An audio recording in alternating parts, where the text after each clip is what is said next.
تلاوت کی ہوئی آیت سورہ انعام 8واں پارہ آیت نمبر 152 ہے۔ پارے کا 5واں رکوع ہے اور سورت کا 18واں رکوع ہے۔ گفتگو یہاں تک ہو چکی تھی،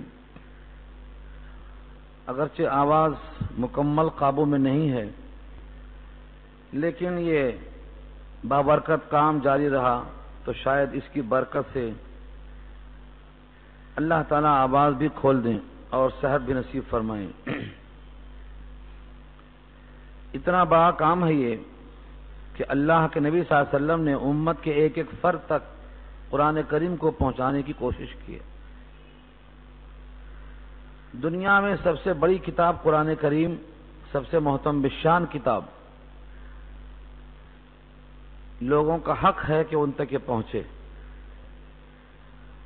جو صلاحیت رکھتے ہیں وہ نہیں پہنچانا چاہیں گے، مواخذے کا اندیشہ ہے، اور جن کے پاس وسائل ہیں وہ استعمال نہیں کرتے ہیں، ان کے واسطے بھی خدشہ ہے۔ ایک ایک آیت امت کے ہر فرد کا حق ہے، ان تک پہنچنا ہے۔ آج کے عنوان میں پہلی 3 آیتیں مضمون کے لحاظ سے بہت اہم ہیں۔ اس کی اہمیت کا اندازہ اس سے کرو، کعب احبار جو یہود کے بڑے عالم تھے، تورات کے ماہر تھے، جب وہ اسلام میں داخل ہو گئے تو انہوں نے فرمایا کہ تورات کا آغاز بھی انہی 3 آیتوں کے مضمون سے شروع ہوتا تھا۔ جس طرح قرآن کریم میں سورہ فاتحہ سے شروع ہے، تورات انہی 3 مضامین پر شروع ہوتی تھی۔ بسم اللہ کے بعد یہی مضامین تھے۔ اور بعض روایتوں میں یہ ہے کہ اگر کسی کو نبی کریم صلی اللہ علیہ وسلم کی وصیت، جس پر نبی صلی اللہ علیہ وسلم کی مہر لگی ہو، تصدیق کے ساتھ کوئی دیکھنا چاہتا ہے تو ان 3 آیتوں کو دیکھ لے۔ یہ 3 آیتوں میں 10 نصیحتیں ہیں۔ امت کا جو فرد ان 10 پر عمل کر لے گا، نبی صلی اللہ علیہ وسلم کا وعدہ ہے، اس کے واسطے ضمانت لی ہے کہ وہ کبھی بھی گمراہ نہیں ہوگا۔ لہذا شروع کی 3 آیتوں میں 10 باتیں ہیں، ان 10 باتوں کو ہم تفصیل سے رکھیں گے۔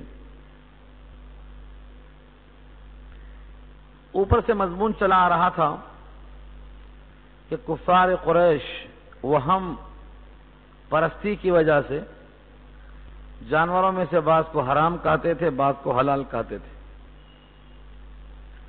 اور الٹا الزام لگاتے تھے اگر اللہ چاہتا تو ہمارے آبا و اجداد شرک نہ کرتے تھے۔ گویا ہمیں جو اختیار دیا گیا ہے یہ لازم ہے، مستلزم ہے کہ میرا رب مجھ سے خوش ہے۔ اس طریقے سے وہ اپنے شرک کی صنعت تلاش کرتے تھے۔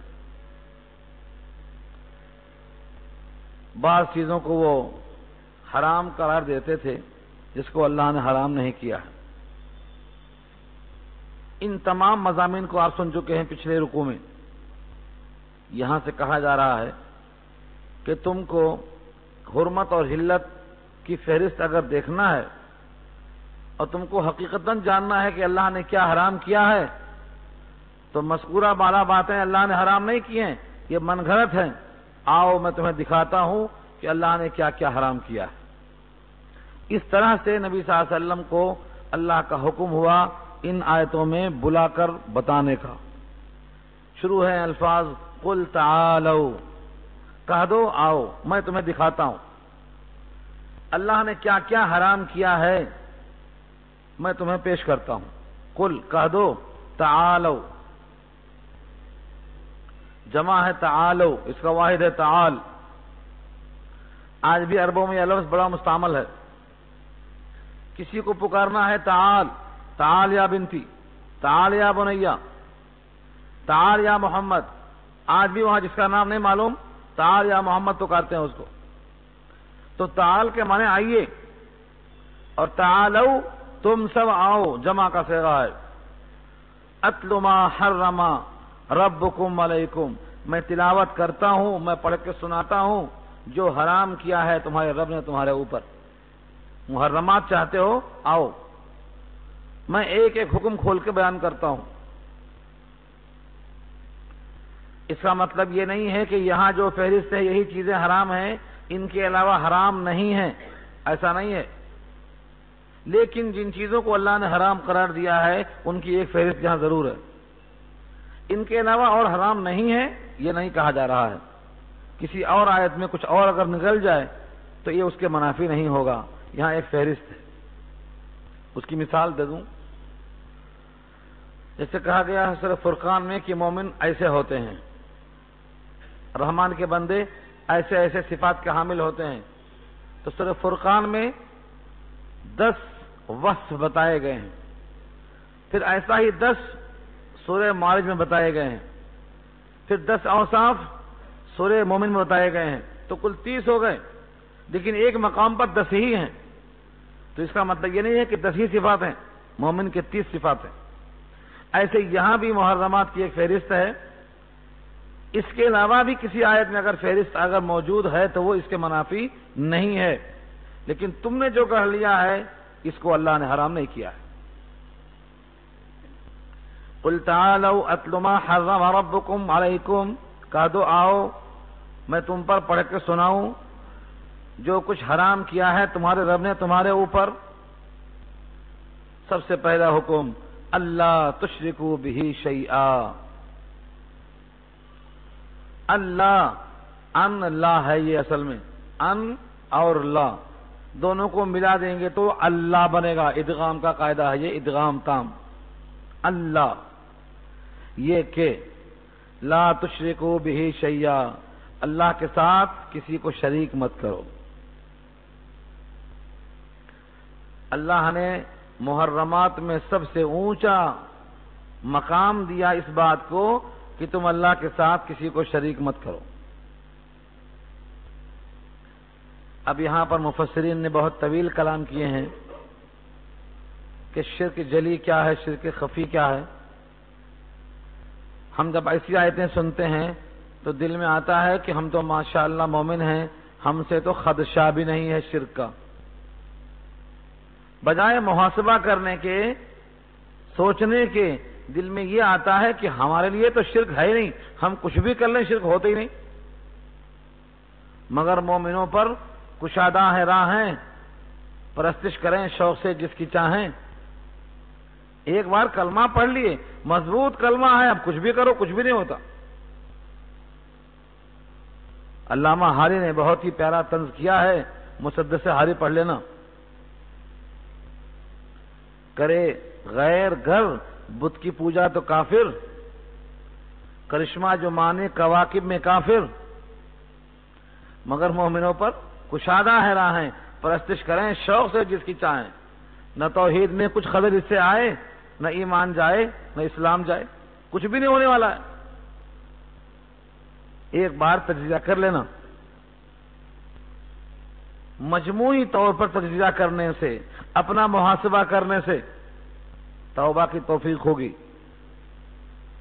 ایک ہے شرک جلی، بتوں کی پرستش کرنا، اللہ کے صفات غیروں میں تسلیم کرنا، یہ تو شرک جلی کی امید نہیں ہے۔ لیکن جس کا نام شرک خفی ہے وہ کیا چیز ہے؟ شرک خفی کے بارے میں علامہ سعدی نے لکھا ہے، الفاظ اشعار فارسی کے ہیں، آواز ساتھ نہیں دے رہی ہے کہ میں ادھر لاؤں، مضمون پیش کر دیتا ہوں۔ فرماتے ہیں کہ دماغ میں یہ خیال آنا کہ زید نے ہم کو نفع پہنچایا اور عمر نے ہم کو نقصان پہنچایا، یہ شرک خفی ہے۔ کیوں؟ زید کی مجال نفع پہنچا دے اور عمر کی مجال نقصان پہنچا دے۔ نفع اور نقصان کس کے قبض قدرت میں ہے؟ سورہ یونس پارہ 11 آیت نمبر 107 کے حوالے سے میں نے بات کیا تھا اس سے پہلے۔ اگر سارے انسان مل کر تجھے نفع دینا چاہیں تو اتنا ہی دے سکیں گے جتنا اللہ نے لکھ دیا ہے۔ اور سارے انسان مل کر نقصان پہنچانا چاہیں تو اتنا ہی پہنچا سکتے ہیں جتنا اللہ نے لکھ دیا ہے. اللہ نے قلم رکھ دیا اور روشنائی خشک ہو گئی، اور جو لکھا ہے ویسا ہو کے رہے گا. یہ عبداللہ ابن عباس سے نبی صلی اللہ علیہ وسلم نے بطور خاص فرمایا. شاید وہ روایت بھول جائے گی، روز پڑھنا ایک مرتبہ اس روایت کو. اونٹ پہ سوار یا گھوڑے پر، پیچھے عبداللہ ابن عباس 12 سال کے بچے ہیں. میں 12 ذرا بڑھ کے بولتا ہوں، 10 اور 12 میں اختلاف ہے. 10 سال کا بچہ ہو یا 12 سال کا، یہ عبداللہ ابن عباس کی عمر ہے. نبی صلی اللہ علیہ وسلم پیچھے بیٹھے ہوئے ہیں. آپ نے کہا یا غلام. بچہ بولتا ہے لبیک، میں حاضر ہوں. لبیک کے معنی حاضر ہوں. وہ سعادیک، اور متوجہ ہونا میری سعادت ہے. آپ خاموش ہو گئے. پھر پکارتے ہیں یا غلام. بچہ بولتا ہے لبیک و سعادیک والخیر فی یدیک. پھر خاموش ہو گئے. تیسری بار فرمایا یا غلام. بچہ کہتا ہے لبیک و سعادیک. 3 دفعہ یہ مخاطب کرنے کی کیا وجہ ہے؟ کیا نبی سے کوئی فعل ابد صادر ہو سکتا ہے معاذ اللہ؟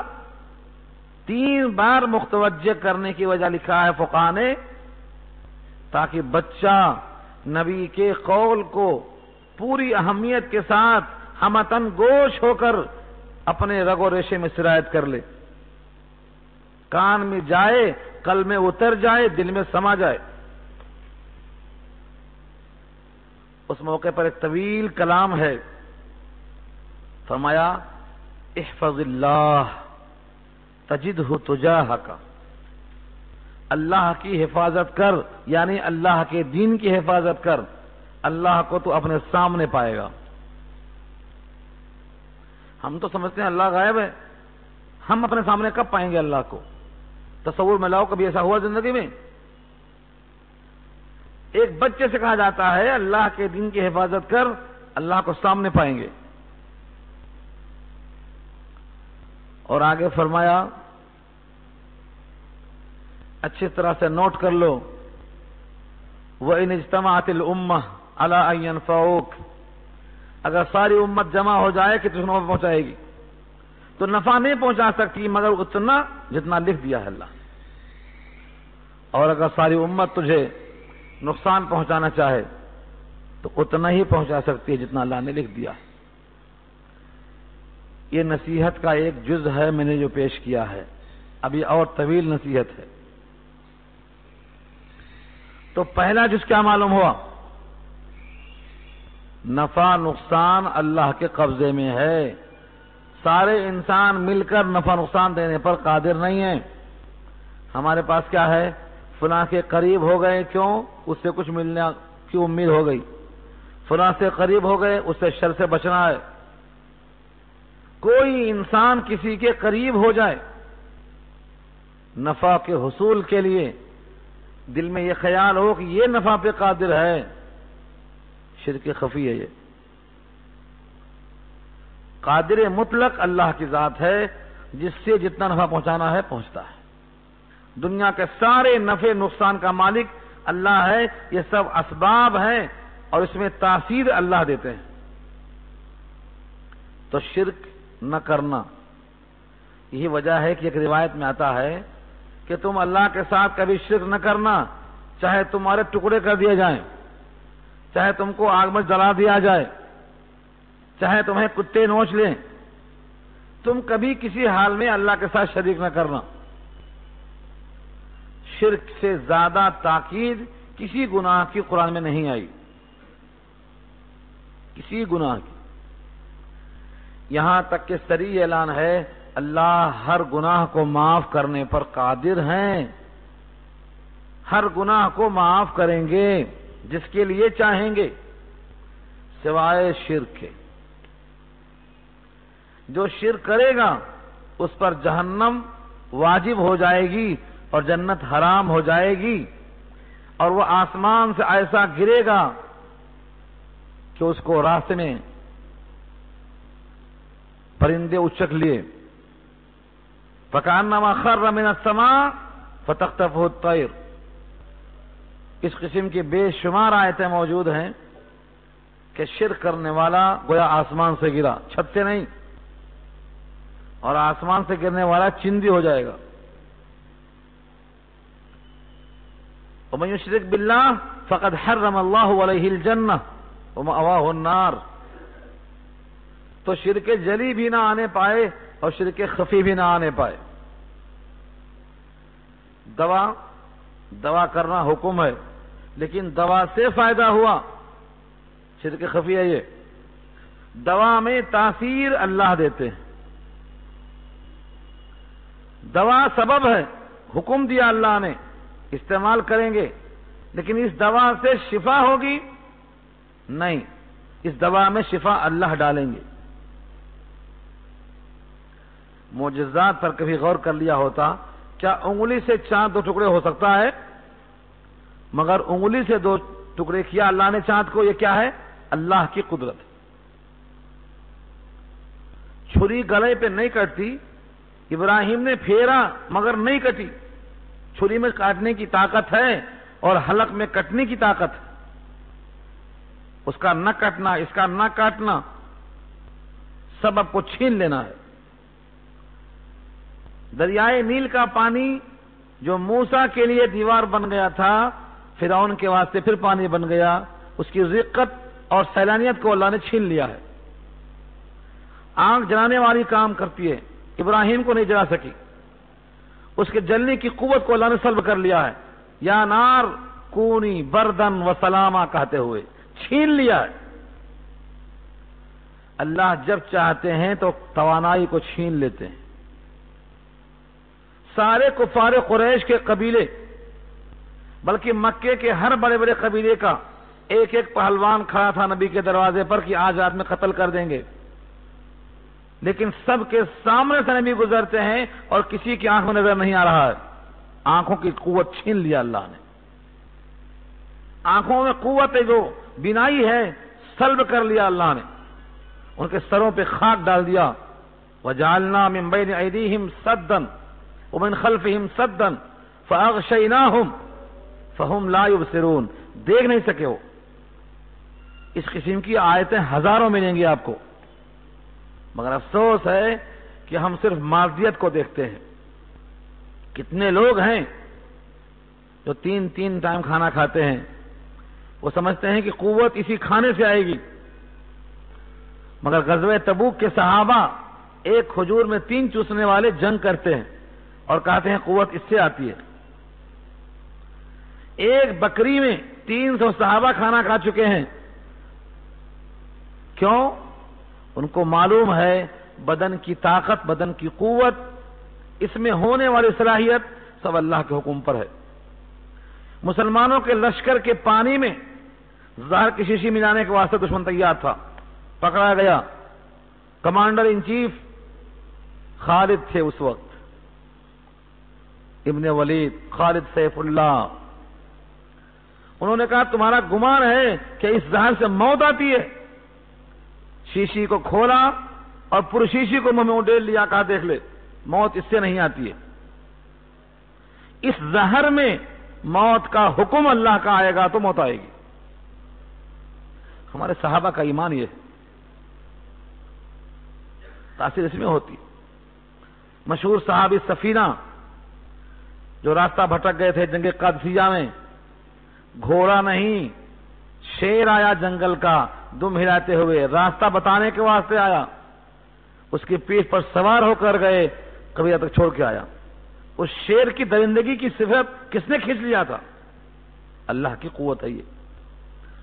آپ صحابہ کے واقعات نہیں پڑھتے، کسی چیز میں ذاتی اثر نہیں ہے۔ سورج کے اندر گرمی ذاتی نہیں ہے، اللہ کی عطائی ہے۔ پانی میں پیاس بجھانے کی صلاحیت ذاتی نہیں ہے، اللہ کی عطائی ہے۔ گیہوں چاول دال میں بھوک کو مارنے کی صلاحیت ذاتی نہیں ہے، اللہ کی عطائی ہے۔ کسی چیز کی کوئی خاصیت ذاتی نہیں ہے، سب عطائی ہے۔ اس چیز کو ماننا توحید ہے، اور اس کے اندر شک کرنا مادیت ہے، اور جہاں مادیت آتی ہے شرک خفی شروع ہو جاتا ہے۔ بڑی تلاش کے بعد کئی واقعات ملے، مگر میں واقعات سناتا نہیں، آپ جزیہ بس دیکھو، آپ کلیہ دیکھو۔ نقصان اور نفع کا مالک صرف اللہ، یہ توحید ہے، اور نفع نقصان کے مالک اور بھی ہیں، یہ شرک ہے۔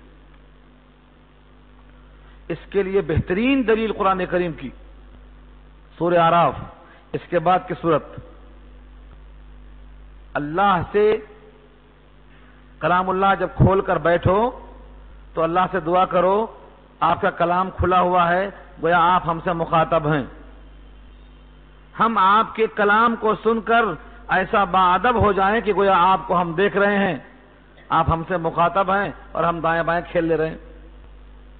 تلاوت ایسی کرو اللہ ہم سے مخاطب ہے، اس کے کلام سے جب زبان آپ کی آراستہ ہو تو اللہ آپ سے ہم کلام ہے۔ تو سورہ اعراف کی وہ آیت پڑھ لیجئے، نبی صلی اللہ علیہ وسلم سے اللہ نے کہلوایا ہے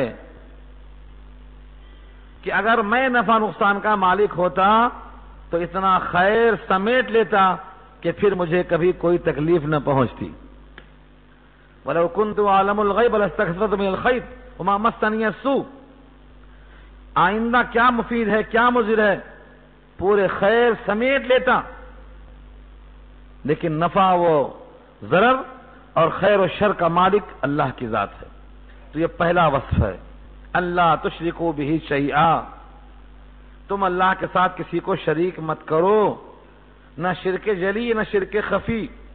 اشیاء کے خواص بالذات نہیں ہوتے، آپ کا کمال بھی بالذات نہیں ہے، آپ کی زبان میں قوت گویائی آپ کا ذاتی وصف نہیں ہے، آپ اگر سخی ہیں تو آپ کی سخاوت ذاتی وصف نہیں ہے، آپ اگر بہت مقبول چہیتے لیڈر ہیں تو یہ خوبیاں آپ کی ذاتی نہیں ہیں، اگر آپ شجاع اور بہادر ہیں تو شجاعت آپ کی ذاتی نہیں ہے۔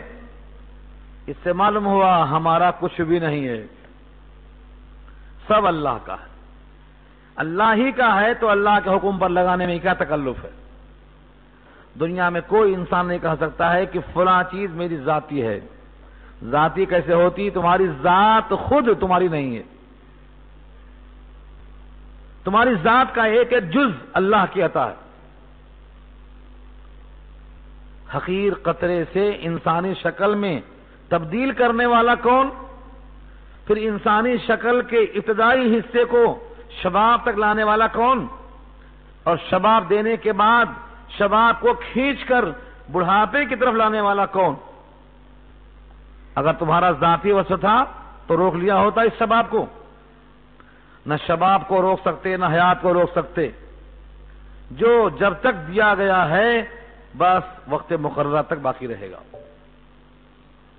معلوم کیا ہوا؟ تمام تر خوبیاں اللہ کی ہیں، تمام صفتیں جو ہمارے پاس ہیں یہ اللہ کی عطا ہیں بطور آزمائش و ابتلا اور آزمائش کے لیے۔ تو پہلا حکم کیا کہا اللہ نے؟ اللہ تشرکوا بہ شیئا، اللہ کے ساتھ کسی کو شریک نہ کرو، یہ اللہ نے حرام کر دیا ہے۔ اتل ما حرم ربکم علیکم اللہ تشرکوا بہ شیئا، یہ پہلا ہی نمبر رکھا اللہ نے۔ مسلمانوں میں سے 80% لوگ پہلے ہی ہار جائیں گے، اسی میں فیل ہو جائیں گے۔ کیوں؟ اس لیے فیل ہو جائیں گے کہ اللہ کے ساتھ اللہ کے غیر میں نفع نقصان کی قوت کو مان کے چل رہے ہیں۔ اس کے پاس نہیں جائیں گے تو ناخوش ہو جائے گا، ہمارا کچھ بگڑ جائے گا، اور اس کے ساتھ اگر ہم یہاں نہیں ملائیں گے تو وہ شر پیدا کرے گا۔ کوئی شر پیدا کرنے پر قادر نہیں ہے، نوٹ کر لو۔ اگر اللہ ڈھیل نہ دے تو شر پہ کوئی قادر نہیں ہے، اس کا ہاتھ پیر شل ہو جائے گا۔ ابراہیم کی بیوی سارہ رضی اللہ تعالی عنہ، واقعہ مر چکے ہیں بخاری میں، بڑی حسین اور جمیل تھیں۔ راستے میں ایک بادشاہ ملا، وہ پوچھتا تمہاری یہ کون ہے؟ اگر بول دیا بیوی تو گردن مار دیتا، اور بولتا بھائی ہے تو ٹھیک ہے چھوڑ دیتا۔ سارا کے حسن کا چرچا تھا، گرفتار کر کے لائے گئے، کہا یہ کون ہے؟ کہا بھائی۔ لوگوں نے کہا یہ جھوٹ ہے، کہا جھوٹ نہیں ہے، ایک مومن دوسرے مومن کے لیے بھائی ہے۔ اگر مومن مومن کا بھائی ہے تو یہ عورت بحیثیت ایمان والی ہونے کے اس مرد مومن کی بھائی کہلاتی ہے۔ ایسے موقع پر شر سے بچنے کے لیے توریہ کرنا جائز ہے، یہ جھوٹ نہیں تھا۔ ابراہیم سجدے میں ہیں، اللہ سے دعا کرتے ہیں، یہ خاتون وہاں پہنچتی ہیں اور اس نے ان کے حسن پر ہاتھ ڈالنا چاہا، اس کا ہاتھ رک گیا۔ اردو میں کہتے ہیں شل ہو جانا، اس کا ہاتھ شل ہو گیا۔ وہ کوئی نبیہ نہیں تھی، نبی کی بیوی ضرور تھی۔ اپنے آپ کو بچانے کے لیے اللہ سے متوجہ ہو کر بولتی ہیں قادر مطلق تو ہے، اس کا اٹھتا ہوا ہاتھ تیرے قبضے قدرت میں ہے۔ اس کا ہاتھ شل ہو جاتا، وہ توبہ کرتا ہے، تڑپتا ہے، کہتا ہے مجھے معاف کر دو، یہ نیت سے باز آ جاتا ہوں۔ توبہ کیا، انہوں نے معاف کیا، ہاتھ ٹھیک ہو گیا، پھر بڑھاتا ہے ہاتھ، پھر دعا بد دعا کے بعد ہاتھ شل ہو جاتا ہے، پھر توبہ کرتا ہے، پھر معافی مانگتا ہے، ایک بار، دو بار، تین بار۔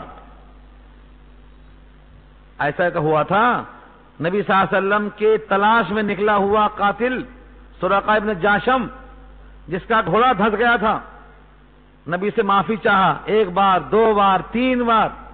ہوا تھا نہیں ہوا تھا؟ تاریخ اسلام پڑھو اس کو، ایک دو واقعات نہیں، واقعات سنائیں گے تو شام ہو جائے گی، اتنے واقعات ہیں۔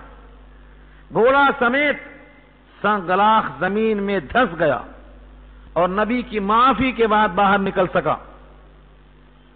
پھر نبی صلی اللہ علیہ وسلم نے کہا سراقہ تمہارا کیا حال ہوگا جب تیرے ہاتھ میں کنگن ہوں گے، کسرا کے کنگن ہوں گے؟ کہا یہی کسرا؟ کہا یہی کسرا۔ لکھ دیا پروانہ، نبی رحمت نے دشمن کو لکھ کر دیا، ابو بکر لکھ دو، امان ہے اس دن کے لیے۔ اور جب وہ کنگن ہاتھ میں پہنایا جناب عمر نے تو کہا دیکھو نبی کی بات پوری ہو رہی ہے آج۔ وہی حال یہاں بھی تھا۔ ابراہیم کی بیوی سارا نے 3 بار معاف کیا، چوتھی بار زچ ہو کے بولتا ہے اپنے لوگوں سے تم کس کو لائے؟ یہ عورت نہیں ہے، جنہ ہے، لے کے جاؤ اس کو۔ اس کے بعد کہا تم کو ستایا تھا اتنا، ہاں اجرک، ہاں اجرک، یہ تمہارا محنتانہ بھی لے لو۔ وہی حاجرہ ہیں، حاجرہ کا اصل نام ہے ہاں اجرک، یہ تمہارا اجر ہے، تمہارا محنتانہ ہے۔ بعد میں وہ ہاں اجرہ جا کے حاجرہ ہو گیا۔ یہ واقعہ سنانا مقصود نہیں ہے، مقصود کیا ہے؟ کسی کے شر سے ڈرنے کی ضرورت نہیں ہے، شرری کا شر خدا کے حکم سے ہی وجود میں آ سکتا ہے۔ تم اگر صحیح ہیں، صاحب ایمان ہیں، بھروسہ اللہ پر ہے، اللہ نے کہا ہے وعد اللہ فلیتوکل المتوکلون، بھروسہ کرنے والوں کو بھروسہ اللہ ہی پہ کرنا چاہیے۔ یہ آیت کتنی جگہ پہ ہوں گے اب؟ تو شر دب جائے گا، ہاتھ شل ہو جائیں گے، گھوڑے دھس جائیں گے، آنکھیں اندھی ہو جائیں گی، پانی کی رقت رک جائے گی، آگ کی تپش ختم ہو جائے گی۔ یہ سب اللہ کی قدرت میں ہے، سب تم پڑھ چکے ہو، دیکھ چکے ہو۔ اگر اللہ نے اس شرری کے ہاتھ سے موت مقدر رکھی ہے تو اس میں تمہارے واسطے مفید فائدے، ہاں اسے ڈرنے کی ضرورت نہیں ہے۔ موت ایک ہی بار آئے گی، بار بار نہیں آئے گی۔ مظلومیت کی موت، شہادت کی موت، یہ تو جنت کا رحمت ہے، راستہ کھل جائے گا آپ کے لیے۔ تو کوئی انسان کسی انسان سے خوف زدہ نہ ہو کہ کوئی کچھ کر سکے گا۔ جب یہ کیفیت پیدا ہوگی تو مسلمانوں پر کوئی غالب نہیں ہو سکے گا۔ اور جب تک یہ سوچتے رہیں گے دنیا کی طاقتیں ایسی ہیں، دنیا کی طاقتیں ویسی ہیں، تب تک یہ مروب ہو کر بھیگی بلی بنا بیٹھا رہے گا۔ دنیا کی کوئی طاقت کچھ نہیں کر سکتی جب تک اللہ نہ چاہے، دنیا کی کوئی طاقت۔ یہ ہے شرک جلی اور خفی پر تبصرہ۔ اب آگے شرک کے بعد سب سے زیادہ اللہ کو مطلوب کون سا حکم ہے؟ تو فرمایا وَبِالْوَالِدَيْنِ إِحْسَانًا، والدین کے ساتھ احسان۔ احسان کیا ہے؟ حسن سلوک۔ بولنا یہ تھا کہ ماں باپ کی نافرمانی مت کرو، ان کو ستاؤ مت، ان کو تکلیف مت دو، مگر یہ سب باتیں کمتر تھیں۔ ان تمام پر حاوی جملہ کہہ دیا کہ ان کے ساتھ حسن سلوک کرو۔ حسن سلوک کا مطلب یہ ہے اچھا برتاؤ کرو، اچھا رکھ رکھاؤ کرو۔ اور اس پر اتنی روایتیں ہیں۔ امام بخاری کی کتاب ہے ادب المفرد، اردو میں آ چکی ہے کتاب زندگی کے نام سے۔ اتنی روایتیں، سب سنتے ہیں ماں کے قدموں کی جنت ہے، اور باپ جنت کے بیچ کا دروازہ ہے، لیکن سوال یہ ہے کہ وہ حاصل کیسے ہو؟ اس کا ضابطہ اور اصول یہ ہے کہ جب تک ماں اور باپ اللہ کے حکم کے خلاف نہ حکم دیں تب تک ان کی بات مانتے رہو، اور جب ان کا حکم اللہ کے حکم کے خلاف جائے تو اب ان کی اطاعت لازم نہیں ہے، لیکن اسی حد تک، اسی حکم کی حد تک پھر بھی اچھا سلوک کرتے رہنے کا حکم ہے، جس کا ذکر سورہ لقمان میں انشاءاللہ آئے گا۔ ماں اور باپ بعض دفعہ تکلیف دہ بن جاتے ہیں، اگر وہ دیندار ہیں تب تو مسئلہ آسان ہے، لیکن اگر وہ خود دیندار نہیں ہیں، وہ مشرک ہیں، وہ جاہل ہیں، وہ نادان ہیں، دنیا کا غلبہ ہے، تو ایسے موقع پر دیندار لوگوں کے لیے بڑا مسئلہ ہو جاتا ہے۔ نبی صلی اللہ علیہ وسلم کی بیوی نبی صلی اللہ علیہ وسلم سے پوچھتی ہیں کہ میرے ابا ملنے آئے ہیں جو حالت شرک میں ہیں، گھر میں بلا کے بٹھاؤں کہ نہ بٹھاؤں؟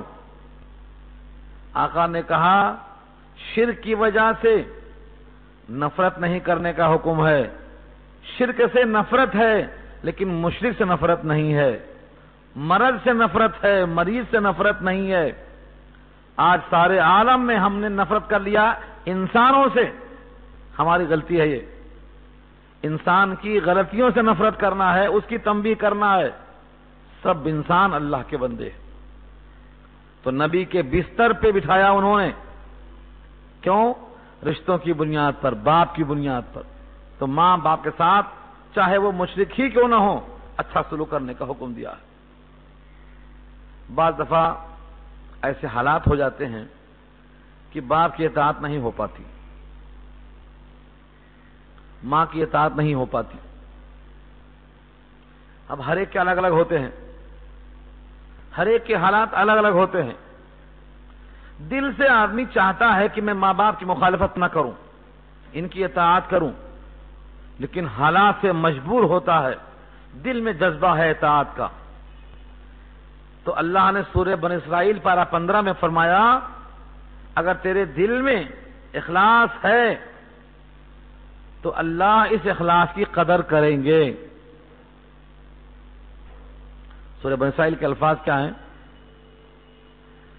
ربکم اعلم بما فی نفوسکم ان تکونوا صالحین فانہ کان للأوابین غفورا۔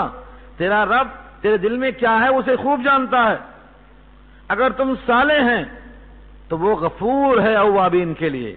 تواب یعنی توبہ قبول کرنے والا ہے، یعنی تمہاری کوئی کیفیت اللہ کے پاس ظاہر ہے۔ تو اگر تم اندر سے جذبہ رکھتے ہیں، سدھار لانا چاہتے ہیں، اصلاح کرنا چاہتے ہیں، سنوارنا چاہتے ہیں، اس میں بگاڑ ہو جا رہا ہے، اس بگاڑ پر مواخذہ نہیں ہوگا۔ جیسے مثال دیا تھا میں نے، ابراہیم علیہ السلام کے باپ مشرک تھے، انہوں نے کہا گھر سے نکل جاؤ یا بتوں کی پوجا کرو، بتوں کو بیچ کے لاؤ یا گھر سے نکل جاؤ۔ ظاہر یہ ہے کہ بتوں کی پوجا کرنا یا اس کو بیچنا خدا کے خلاف۔ اب باپ کی طرف سے شرط آ گئی تو انہوں نے کیا کیا؟ ٹھیک ہے، قال سلام علیک، ابا سلام، گھر چھوڑ کے چلے گئے۔ تو کیا ہے یہ؟ باپ کی خلاف ورزی ہوئی۔ کیوں ہوئی؟ کیونکہ انہوں نے خدا کے خلاف حکم دے دیا۔ اب یہاں پر خدا کا حکم ماننا لازم تھا۔ تو یہ اگر دل میں جذبہ ہے بیلنس کرنے کا، توازن کرنے کا تو اللہ معاف کریں گے. لیکن ہاں اطاعت کا جذبہ ہی نہیں ہے، ٹھیس پہنچاتے ہیں، ان کو سختیاں کرتے ہیں، ان پر جملے کستے ہیں. ارے آپ کیے کیا زندگی بھر؟ کچھ بھی نہیں کیے زندگی بھر. بیچارہ کیا ہوگا جو توفیق ہوئی ہوگی، لیکن اس جملے سے کہ کچھ کیے نہیں زندگی بھر، دل میں ٹھیس لگتی ہے. اور مار کا زخم بھر جاتا، تلوار کا، نیزے کا یہ زخم بھر جاتا، لیکن زبان سے جو زخم جا کے لگتا ہے یہ کبھی نہیں بھرتا. ایک شاعر کہتا ہے جراحات اللسان لها التیام، جراحات السنان لها التیام ولا یلتام ما جرح اللسان. نیزوں کا زخم بھر جاتا ہے لیکن زبان کا زخم نہیں بھرتا ہے. اس لیے کہا گیا ہے اف بھی مت کہو، کیونکہ یہ زخم نہیں بھرنے والا ہے. تو دوسرا حکم دیا اللہ نے یہ اچھا سلوک کرو ماں باپ کے ساتھ. تیسرا ہے وَلَا تَقْتُلُوا أَوْلَادَكُمْ مِنْ إِمْلَاقٍ، اور قتل مت کرو اپنی اولاد کو. املاق کے معنی مفلسی کے خوف سے. ایک تو لڑکی کو درگور کرتے تھے کہ کوئی داماد بنے گا، اور ایک شکل یہ بھی ہوتی تھی کہ 2 بچے ہیں بس ہے، تیسرا ہوا تو کہاں سے لکھائیں گے، کہاں سے پڑھائیں گے، کہاں سے کھلائیں گے. اعلیٰ تعلیم کا دماغ پہ ایسا ہوا سوار ہے کہ اگر 2 سے زیادہ ہو گئے تو فوراً آپریشن کرو. کہاں سے کھائے گا یہ؟ گھر بڑھ جائے گا، جائیداد بڑھ جائے گی، دکان بڑھ جائے گی، بینک کے پیسے بڑھ جائیں گے، توجہ بڑھ جائے گی. ہم کیا کر سکیں گے ان کے ساتھ؟ یہ ہے من املاق کا ترجمہ. املاق مفلسی کے خوف سے قتل مت کرو اولاد کو. کتنے مسلمان ہیں ہم ہمارے 2 کو تسلیم کر چکے ہیں. بچہ یا بچی پہلا 1 بار 2 بار انتظار کرتے، اس کے بعد ختم. ان سے پوچھو کیا وجہ ہے تو کہیں گے بیوی بیمار ہے، کبھی کہیں گے فلاں ہے. مگر حقیقت یہ ہے ان کے دل میں دماغ یہ ہوتا ہے کہ جائیداد بہت ہے، بٹ جائے گی، چلر ہو جائیں گے، معاشرے میں ہم بڑے کہلاتے ہیں، تقسیم ہو جائیں گے. دنیا کی عزت اور دنیا کا مرتبہ اور دنیا کا وحدہ اور دنیا کی حیثیت، دنیا کی حشمت، یہ سب فانی ہے. نہ قارون کی عزت باقی ہے، نہ حامان کی، نہ فرعون کی، نہ شداد کی. کس کی باقی ہے اس کائنات میں؟ سب ختم ہو گئے. اس لیے ان تمام فکروں کو لے کر اولاد کا قتل جائز نہیں ہے. پیدا ہونے کے بعد قتل کرنا یہ بھی قتل ہے، اور پیدا نہ ہونے دینا یہ بھی قتل ہے. اللہ نے قرآن میں صریح حکم دیا ہے عورتوں کو قید میں لاؤ تو اولاد کی نیت رکھو، صرف پانی بہانے کی نیت مت رکھو. غیر مسافہین، 5واں پارہ سورہ نساء میں یہ بات آ چکی ہے پیچھے. صرف شہوت رانی اور پانی بہانا مقصد نہ ہو. اور حدیث پاک میں صراحتاً یہ ہے ایسی عورتوں سے نکاح کرو جو محبت والیاں ہیں اور زیادہ بچے دینے والیاں ہیں. کیسے پہچانیں گے؟ اس کا خاندان دیکھ لو، اس کی پھوپھی ہے، خلیری بہن ہے، ممیری بہن ہے، اس کا خاندان دیکھو، معلوم ہو جاتا. تو زیادہ بچے پیدا ہونے والی سے شادی کرو، نبی کا حکم. اور امتی کا حال یہ ہے آپریشن، فوراً کٹنگ. کیوں؟ املاق. کہاں سے کھلائیں گے، کہاں سے کھائیں گے؟ جواب سنو رب کریم کا، نحن نرزقکم وإیاہم، ہم تم کو بھی رزق دیتے ہیں اور ان کو بھی دیں گے. تم کو بھی رزق ہم دیتے ہیں اور ان کو بھی دیں گے. کیا جملہ ہے!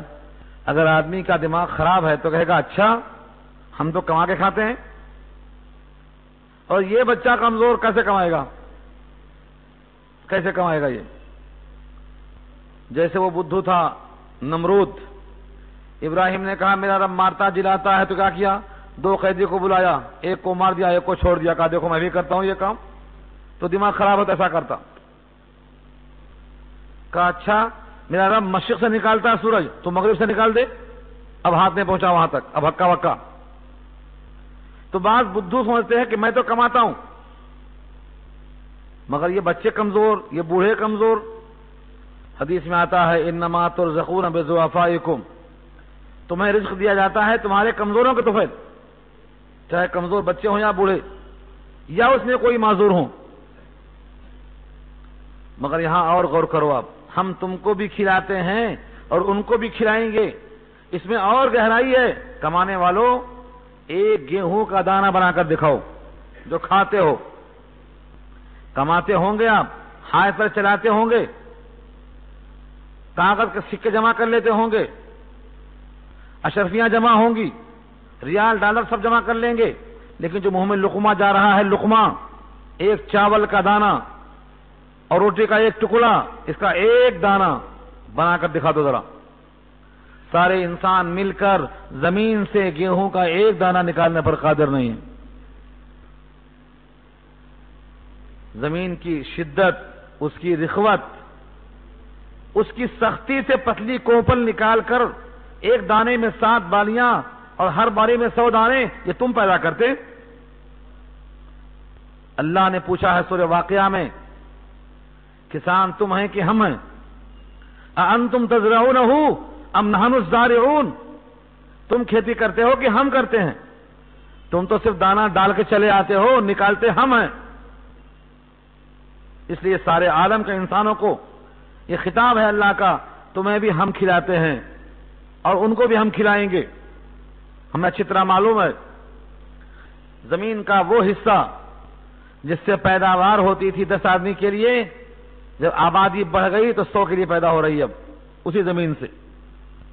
جس کھیت سے 100 کلو نکلتا تھا، اللہ کے فضل سے آج 10 گنا بڑھ کے نکلتا ہے۔ تو زمین کے اندر یہ برکت، یہ قوت نمو میں اضافہ، اس کے لیے کھاد کی پیدائش واسطے دماغ، سب اللہ تعالیٰ فرماتے ہیں۔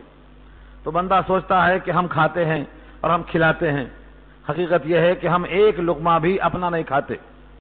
اللہ کے ساتھ کسی کو شرک نہ کرنا، ماں اور باپ کے ساتھ کسی نے سلوک کرنا، قتل اولاد کو مت کرنا، ہم تم کو بھی کھلاتے ہیں ان کو بھی کھلاتے ہیں۔ چوتھا نمبر ہے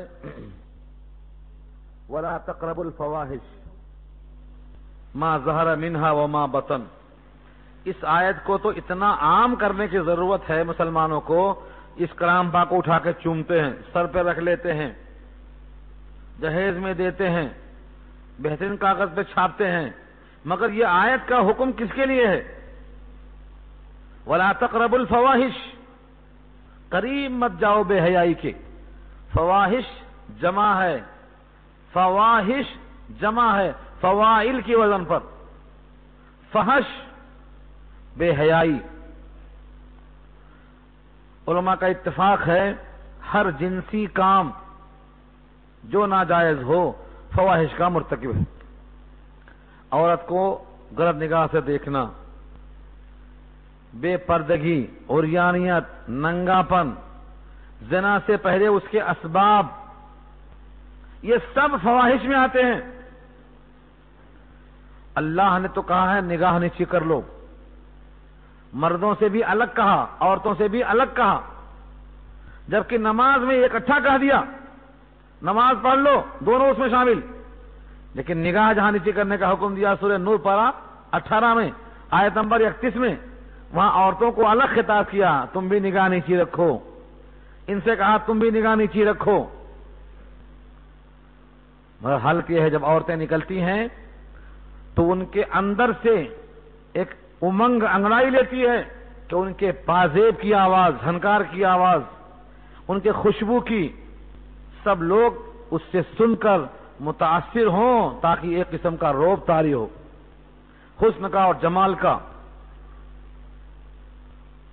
ایسی عورت جنت میں نہیں جائے گی، جنت کی خوشبو بھی نہیں پائے گی، جنت کی خوشبو بھی میسر نہیں آئے گی، جبکہ 70 سال کی مسافت سے اس کی خوشبو آتی ہے۔ اتنی دور رہے گی یہ عورت۔ حدیث میں آتا ہے جو عورت مائل کرنے والی ہے، مائل ہونے والی ہے، یہ ایسی اور ویسی ہے۔ مائلاتن ممیلاتن، خود بھی مائل ہوتی اور مائل کرتی، یہ ایسی اور ویسی ہے، یعنی زناکار ہے۔ جب انسان کا جسم کسی طرف متوجہ ہوتا ہے، دل یا آنکھ یا اس کا ہاتھ یا اس کا پیر، تو یہ سب زنا کی طرف متوجہ ہیں۔ اب اس کے بعد شرمگاہ تصدیق کرتی ہے یا تکذیب کرتی ہے، کام ہو گیا تو یہ سب زنا میں شمار ہوئے۔ اتنا سخت وعید اس کے اوپر بتائی گئی ہے، اور دنیا والے اگر اس کے بعد بھی نہیں مانتے رہیں گے تو جیسے آج کل ایڈز کا مرض ہے، یہ تھپڑ ہے، تازیانہ ہے، اس کے بعد بھی آنکھیں نہیں کھلتی ہیں۔ ان سے ہمدردی کرو بولتے ہیں لوگ، ان سے ہمدردیاں کرو بولتے ہیں۔ ارے ایڈز کے مریض یقیناً اس خرابی سے متاثر ہوئے ہیں، یہ تو سنگسار کے لائق ہیں، رجم کرنے کے لائق ہیں، یہ تو ان سے کیسے کی جائے گی ہمدردی؟ حدیث میں آتا ہے انسان کے قتل جائز نہیں ہے مگر 3 طریقوں سے۔ اگلی بات وہی ہے، آگے بات آ رہی ہے یہ، یا تو اس نے شادی شدہ ہونے کے باوجود زنا کیا ہو، سنگسار کیا جائے گا، اسلام کے بعد انکار کیا ہو، مرتد ہو کر کفر کیا، قتل کیا جائے گا، یا پھر کسی کو قتل کیا ہے تو قصاص میں مارا جائے گا۔ ان 3 وجہوں کے علاوہ اور قتل جائز نہیں ہے۔ تو بے حیائی کے قریب مت جاؤ۔ آج کل جتنے اشتہار لگائے جاتے ہیں تجارت کے نام پہ، کاروبار کے نام پہ، اس میں عورتوں کو ننگا رکھا جاتا ہے، چاہے وہ سینما ہال کے لیے ہوں یا سونا چاندی کی دکان چمکانے کے لیے ہوں یا اپنا کوئی قرآن ڈالنا چاہتے ہوں۔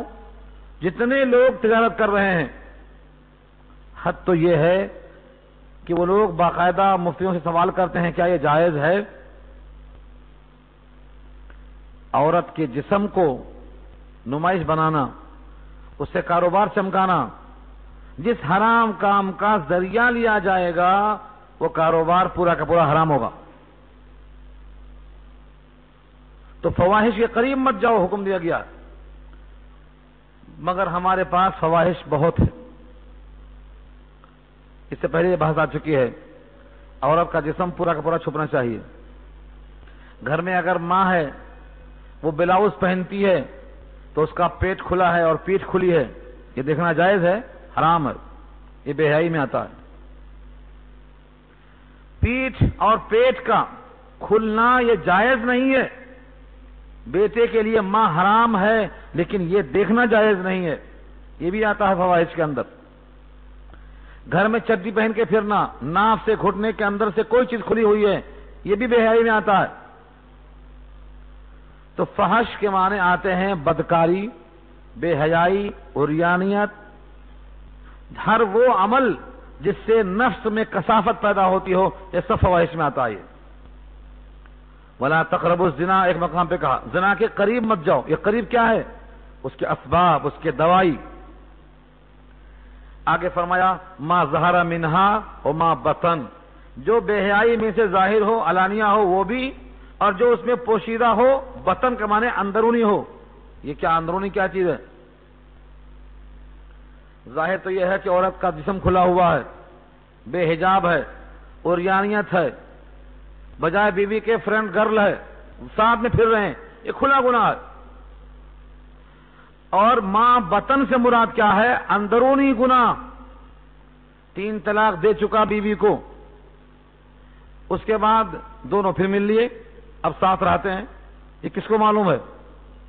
ان دونوں کو معلوم ہے۔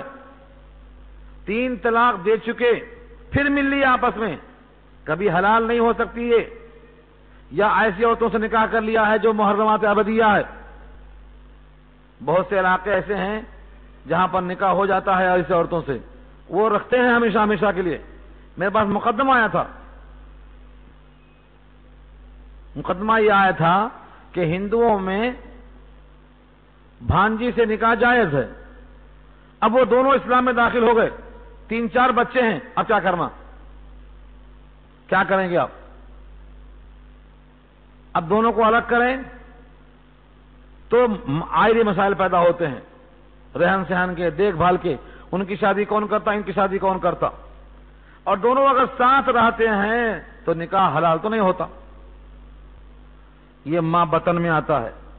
ہر وہ گناہ جس پر کوئی بندہ ظاہر نہیں ہو سکتا مگر تمہارے دل میں معلوم ہے کہ یہ گناہ ہے، یہ سب ماں بطن میں آتا ہے۔ خفیہ دوستی کرتے ہیں، رات کی ملاقات، تنہائی کی ملاقات، پارکوں کی ملاقات، خفیہ جو آشنائی ہوتی ہے، یہ سب ماں بطن میں آتا ہے، اللہ نے اس کو حرام قرار دے دیا۔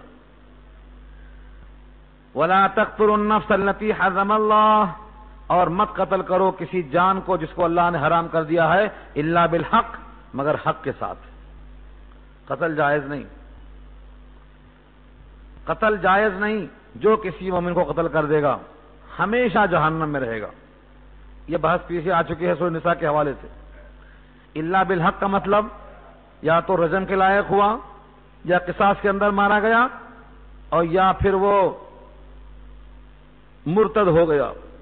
عثمان غنی کو جب لوگوں نے گھیر لیا تھا بلوائیوں نے، تو خطبہ دیتے ہوئے انہوں نے یہ کہا تھا کہ تم لوگ میری جان کیسے لیں گے؟ 3 وجہوں سے جان لینا جائز ہے، لیکن میں نہ زانی ہوں کہ سنگسار کرنا چاہتے ہو، اور نہ میں قاتل ہوں کہ قصاص دینا چاہتے ہو، اور نہ میرے دل میں کبھی اسلام کے خلاف بات آئی ہے کہ تم مرتد مانتے ہو۔ تم 3 وجہوں سے جو قتل جائز ہے، جب ثابت نہیں ہے تو تم قتل کیسے کر سکتے ہو؟ لیکن افسوس کہ انہوں نے قتل کر دیا، چھوڑا نہیں، تو قتل جائز نہیں۔ آج لوگ آسان سمجھتے ہیں، زمین کے لیے، پلاٹ کے لیے، گھر کے لیے، فلاں کے لیے، چھوٹے چھوٹے کام میں قتل۔ قتل کا مطلب یہ ہوتا ہے جس کو اللہ نے حیات دی ہے تم اسے حیات چھیننا چاہتے ہو، تم اللہ کے فیصلے کے خلاف قدم اٹھاتے ہو، ایسا شخص کبھی آگے نہیں بڑھ سکے گا۔ قاتل کہاں رہے گا؟ جہنم میں رہے گا، ہمیشہ ہمیشہ رہے گا۔ سورہ نساء 5واں پارہ، ومن قتل مؤمنا متعمدا فجزاؤہ جہنم خالدا فیہا وغضب اللہ علیہ ولعنہ، جو قتل کرے جان بوجھے کسی مومن کو، کہاں جائے گا؟ جہنم میں ہمیشہ رہے گا، اللہ کا غضب ہوگا، اللہ کی لعنت ہوگی۔ اب کیا باقی ہے؟ دنیا کے نفع کے لیے کسی کا قتل جائز نہیں ہے۔ ان تمام احکام کے بعد اللہ فرماتے ہیں ذالکم وصاکم بہ لعلکم تتقون، یہ وصیت کرتا ہے تم کو اللہ ان کاموں کی تاکہ تم تعقل کرو، عقل کا استعمال کرو۔ جب سے اسلام ہے، آدم کے زمانے سے ہر نبی کے پاس یہ چیزیں ایسا ہی تھیں، کسی کے ہاں شرک حلال نہیں تھا، ہر ایک کے ہاں ماں باپ سے حسن سلوک کا حکم تھا، قتل اولاد جائز نہیں تھا، کسی کے ہاں بے حیائی جائز نہیں تھی، اور کسی کے ہاں قتل کرنا جائز نہیں تھا۔ یہ ایسے احکامات ہیں جو متفق علیہ ہیں، سارے انبیاء کی معمول بھی سنت ہے۔ اللہ نے تعقل کا حکم دیا، تعقل، عقل استعمال کرنا ہے۔ کیوں؟ ان چیزوں میں آدمی سوچتا نہیں۔ بس شرک میں کیا خرابی ہے؟ ماں باپ کی بات نہیں مانا تو کیا ہوا؟ یہ بھی ایک انسان ہے۔ تعقل کی دعوت دی ہے، تعقل میں سمجھ میں آتا۔ عقل کریں گے استعمال تو دکھائی دے گا، جس میں نبی عرض کیا ساری نعمتیں اللہ کی ہیں، اب اس کے ساتھ اللہ کے غیر کو برابر کرنا، عقل مانتی ہے کیا اس کو؟ ماں باپ شفیق ہوتے ہیں، اولاد کا بھلا چاہتے ہیں، پھر بھی ان سے تکافار چل رہی ہے تو عقل مانتی ہے اس کو؟ اس طرح سے ان مسائل میں تعقل کی ضرورت ہے۔ ایسے ہی قتل اولاد میں جب رزق کا وعدہ اوپر سے ہے تو آپ قتل کیوں کرتے؟ یہی حال بے حیائی کا ہے۔ بے حیائی کے بارے میں بڑے ہی نرم الفاظ نبی صلی اللہ علیہ وسلم نے استعمال کیے ہیں سمجھاتے ہوئے۔ قصہ یاد ہوگا آپ کو، مگر آپ جلدی بھول جاتے ہیں، کیونکہ ناگے ناگے سے آتے ہیں نا، ہم پابندی سے آتے ہیں، آپ تو ناگے ناگے سے آتے ہیں، کوئی کام نہیں تو آ جاتے ہیں، اور ہمیں آواز خراب ہے تو بھی آنا پڑتا، چھٹی نہیں ہے ہماری۔ تو وہ حدیث یاد کیسے ہوگی؟ پابندی سے یاد ہوگی، بار بار سنے کے یاد ہوگی۔ ایک صاحب آئے، کہا اے اللہ کے نبی میں اسلام میں آنا چاہتا ہوں مگر میری ایک شرط ہے، عادی ہوں، مجھے اس کے بغیر چارہ کار نہیں ہے، مجھے اجازت دے دو اس کے لیے بس، اور میری کوئی شرط نہیں ہے، مجھے اسلام میں آنا ہے۔ آپ نے یہ نہیں کہا ڈنڈے مارتا ہوں یا جوتے مارتا ہوں یا بدتمیز ہے تو، نہیں، حکمت اسی کو بولتے۔ قرآن کریم میں کہا گیا نا کہ نبی تلاوت کرتے، تعلیم کتاب کرتے، تزکیہ قلب کرتے، حکمت کی بات سکھاتے۔ یہ حکمت کی بات دیکھو، بٹھایا، کہا کیا تم چاہتے ہو کہ تمہاری بیٹی کے ساتھ کوئی زنا کرے؟ جب اپنی بیٹی یاد آئی تو دل کھڑا ہو گیا، کہا نہیں میں نہیں چاہتا ہوں۔ کہا پھر تم جس سے زنا کریں گے وہ کسی کی بیٹی ہوگی؟ وہ بھی نہیں چاہتا ایسا۔ پھر پوچھا کیا تم چاہتے ہو کہ تمہاری ماں کے ساتھ کوئی زنا کرے؟ کہا نہیں چاہتا ہوں۔ کہا تم جس سے کریں گے زنا وہ کسی کی ماں ہوگی، کسی کی پھوپھی، ہر ایک کا رشتہ بتا دیا آپ نے، پھوپھی، خالہ، ماموں، ممانی، ایک ایک بتا دیا۔ آہستہ آہستہ جب ہر ایک کا رشتہ بتا کر پوچھا، اس کے بعد سینے پہ ہاتھ رکھ کر کہا اللہ اس کے سینے کو کھول دے۔ یہ تمام برائیاں اس کے دل پہ منکشف ہو گئیں۔ اس نے کہا اب میں توبہ کرتا ہوں۔ اب مجھے احساس ہوا کہ جو جذبہ میرے دل میں میری بہن کے لیے ہے، میری ماں کے لیے ہے، وہی جذبہ ہر ایک کے اندر ہوتا ہے۔ اگر زانے کو یہ بات سمجھ میں آ جائے تو وہ غلطی نہیں کرے گا۔ یہی تعقل ہے، یہی تعقل ہے۔ ذالکم وصاکم بہ لعلکم تعقلون، تعقل اسی کا نام ہے۔ ذرا سوچو، عقل استعمال کرو، ان اوپر کے تمام گناہوں میں غور کرو، سمجھ میں آ جائے گا۔ اللہ کے برابر جب کوئی نہیں ہے ذات اور صفات میں، قدرت میں، اختیار میں، تو تم کسی کو برابر لائیں گے تو کیا انصاف ہے؟ یہ دل بولے گا انصاف نہیں ہے، یہ تو شرک کا ابطال ہو گیا۔ اس کے بعد دوسری آیت اور تیسری آیت میں یہی مضمون ہے۔ میں نے کہا تھا 10 باتیں ہیں، 10 میں سے ابھی آپ نے ایک آیت سنا ہے۔ ابھی مال یتیم سے قریب مت جانے کا حکم ہے۔ یہ مضمون تھوڑا طویل ہے اور وقت صرف 5 منٹ باقی ہے اور